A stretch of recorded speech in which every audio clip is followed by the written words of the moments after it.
What is going on, everyone? How are you guys doing today? Today's date is February 26th, 2021.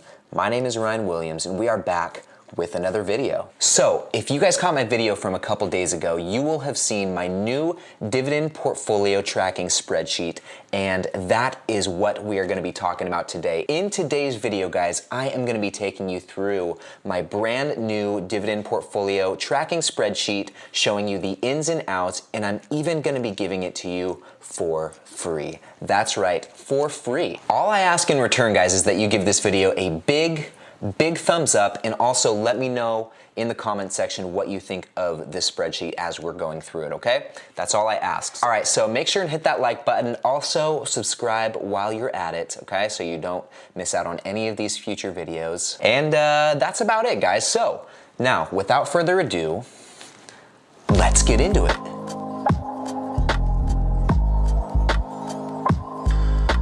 All right, guys, so before we get into the spreadsheet, I just wanted to give you a rundown of how my stocks did today.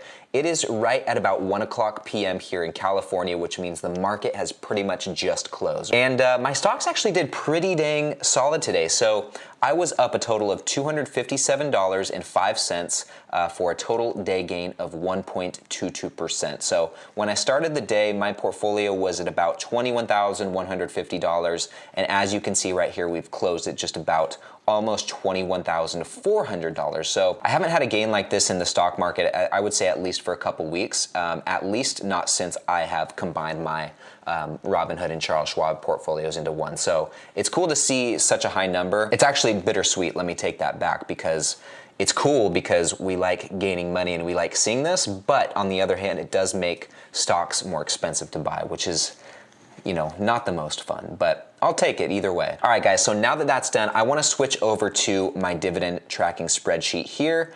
And like I said, I'm gonna run through this entire thing, but I'd like to preface it with this. I did not come up with the nitty-gritty details of this portfolio on my own. I had a little bit of help from my friend Investing Sensei here on YouTube. I definitely recommend you checking out his channel.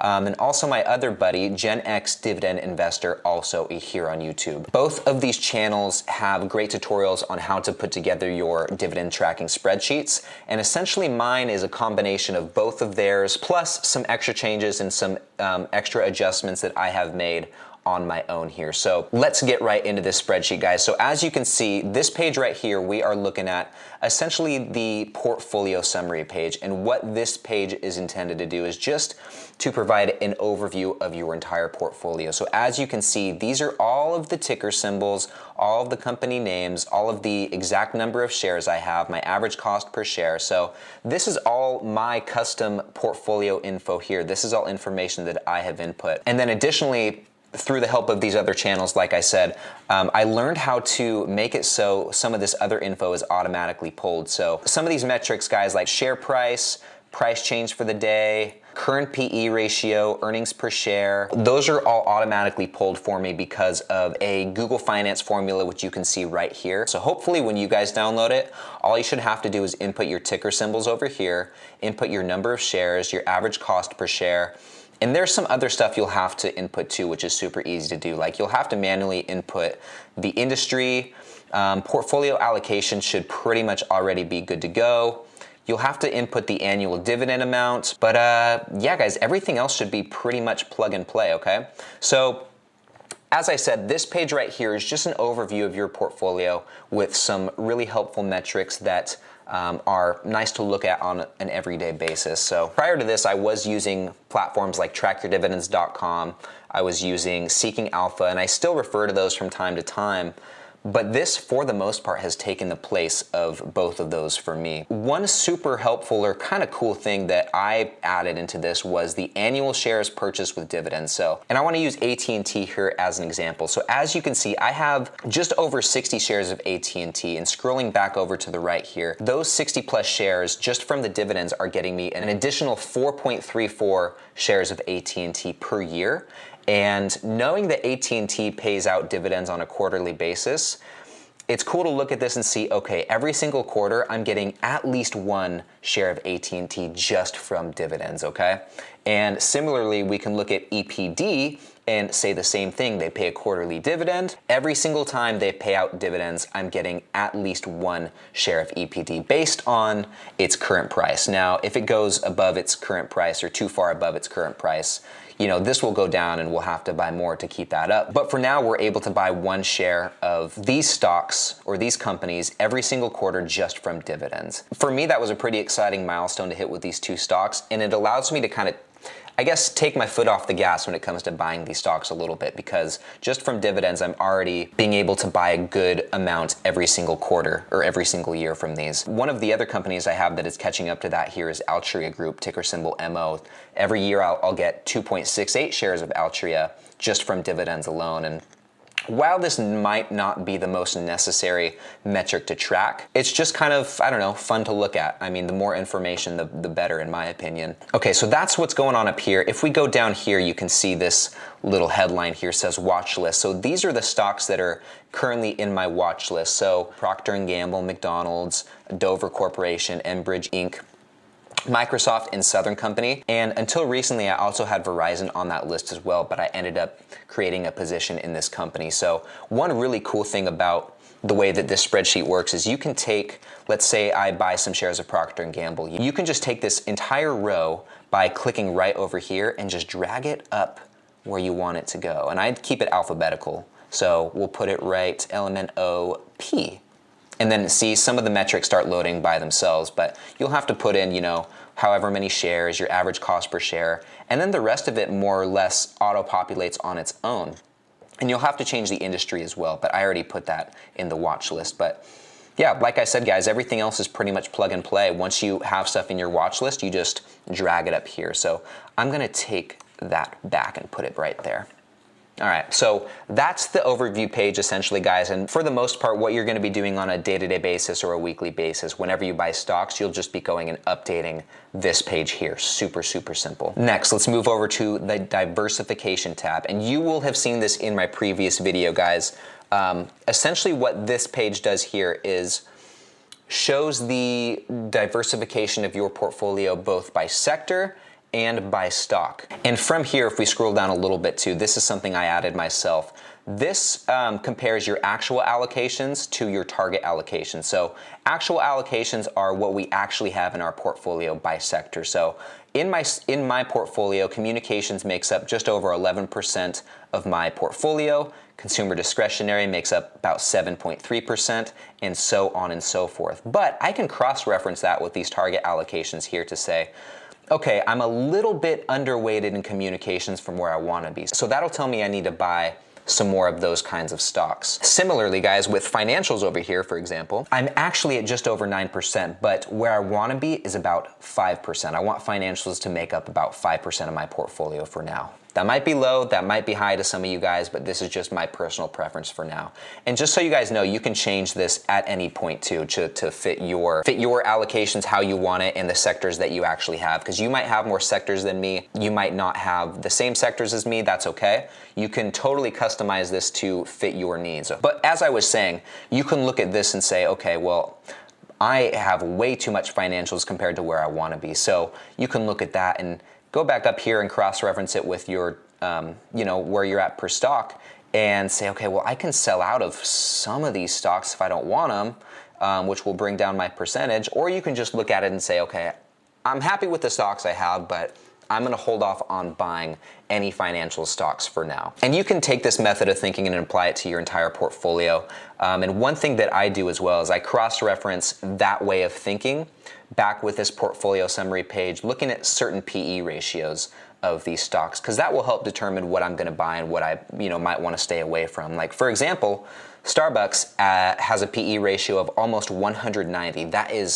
That's way too high. And recently, guys, between my last video and this video, I, like I said, created a position in Verizon, and I decided that was a good idea, amongst other things, based on this current PE ratio, which is pretty low, which means, it might be a more or less a fairly valued stock compared to what it's earning per share. Okay, so hopefully that makes sense so far. I know I'm throwing a lot of information at you guys at once. And if you have any questions, feel free to leave me a comment below. I'm happy to try and answer them. Especially guys, once you start plugging and playing with the data from your portfolio, making some of these changes hopefully won't be too confusing, but I could see you coming up with some issues plugging in the data for your actual allocations to make it match how it's supposed to here. So if you guys have any questions, leave me a comment below. I'll try my best to help you out with that, okay?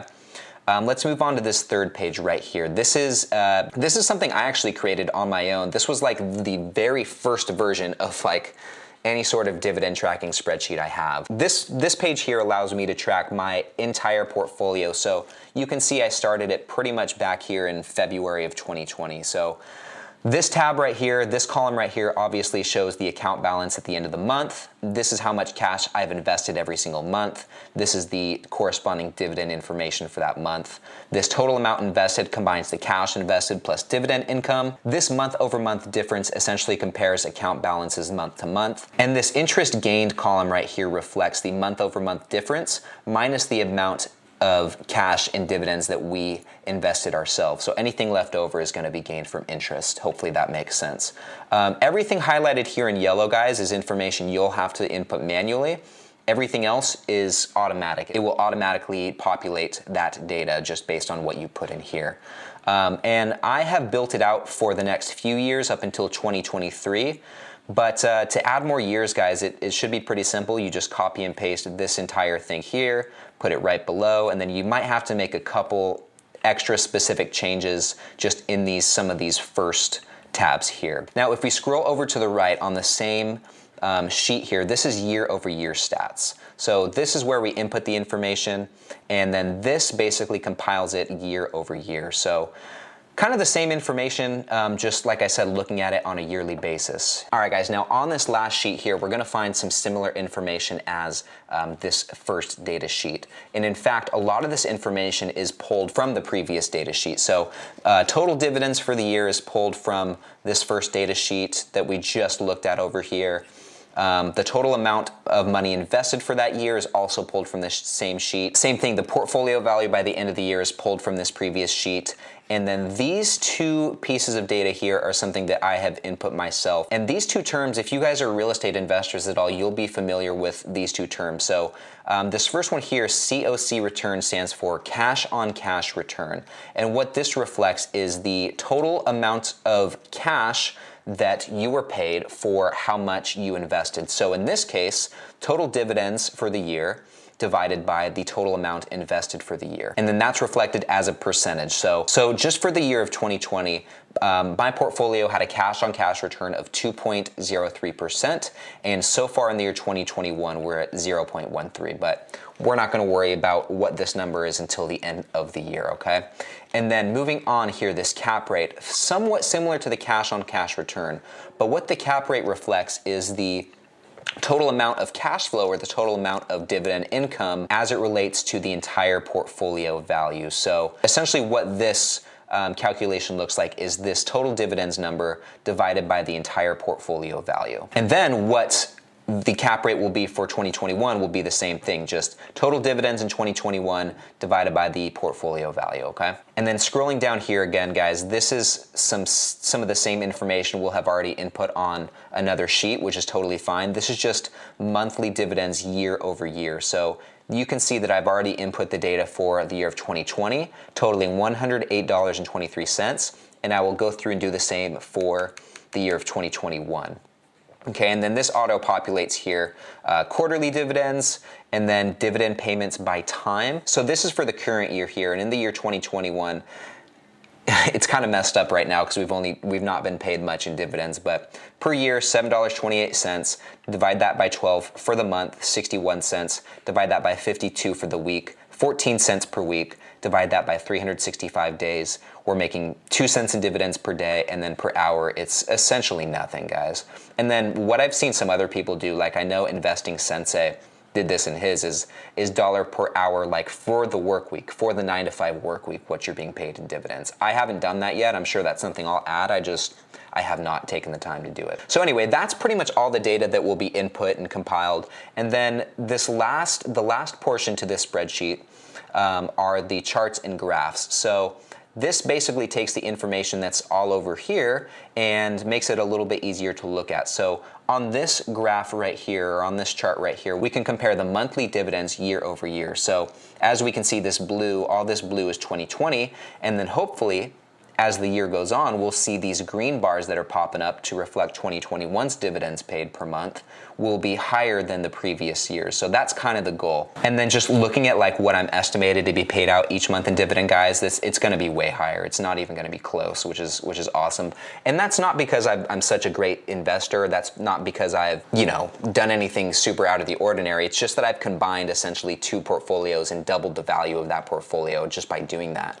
So it's going to be messed up kind of and look really out of whack, at least for me, for comparing 2020 to 2021. But starting in 2022 and everything after that, it should look a little bit cleaner.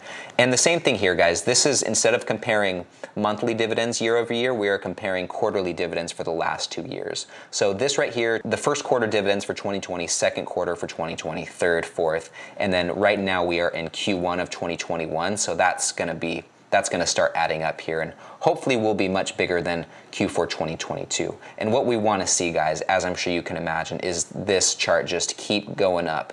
And so far, we've got a pretty steep and a pretty solid slope, so we want to keep that going. And then the last chart we have on this sheet, guys, is annual dividends. So comparing the dividends paid every single year, and I've already got it mapped out to do that for the next 10 years. And so much like the quarterly up here and much like actually the monthly up here, we just want to see that steep slope, and we want to see that as the years go on, we're continually making more in dividend income. And it's just an easy way to look at your data and compare previous dividend history, and like I said, hopefully it's just going up over time. That's the goal. And if you're investing consistently, or even if you're not investing that consistently but reinvesting dividends, this should happen. And real quick, guys, the last thing I want to touch on this spreadsheet, I didn't really mention it earlier, but down here, these numbers in bold, these are total values. So everything up here, the total day change, this is per stock. But as we go down here, this is basically a sum of all of these numbers. And then similarly, the total change overall, this is for each stock.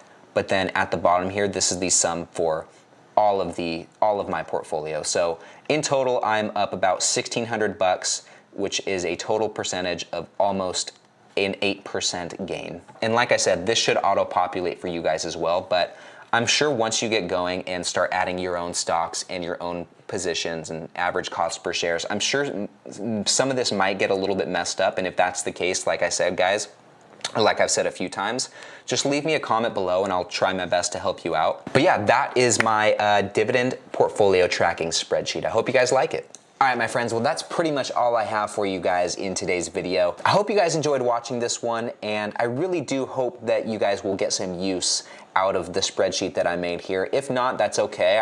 I was happy to show you guys anyway. And like I said, I will put a link in the description of this video for you guys to grab yourselves a template of this spreadsheet so you can start plugging and playing for yourself. I've only been using this for about a week and a half now, and I am finding it more preferable than using some of the other things I was using, like trackyourdividends.com. I don't really go much on there anymore. I don't really have a reason to anymore now that I have this spreadsheet. And as you guys know, this is my first go at something like this, and so I'm sure there's going to be bugs.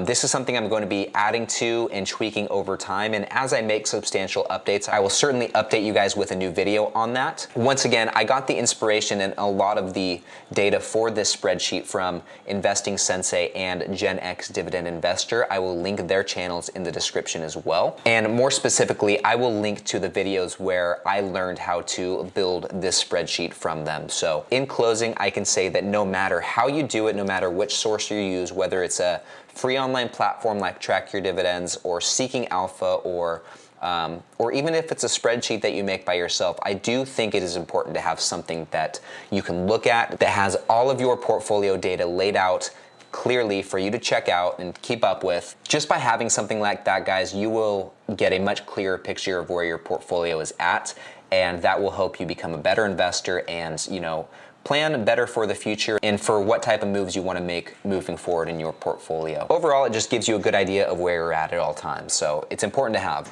All right, my friends, well, before I get out of your hair, I just want to remind you guys, if you enjoyed this video, please give it a big thumbs up, okay? I worked hard on putting this stuff together, and I really do hope you found some value in this one. And while you're at it, guys, if you wouldn't mind just hitting that subscribe button so you can stay up to date on all future videos, that would be amazing. And now the last thing I want to let you guys know, I am not going to be able to put out a Market Mondays video this coming Monday. I'm going to be out of town, going to Las Vegas. I will be gone next Monday, coming back Wednesday, and I promise you guys I will try to get some sort of video out as soon as I can. I probably will try and squeeze one more out before I leave for my trip.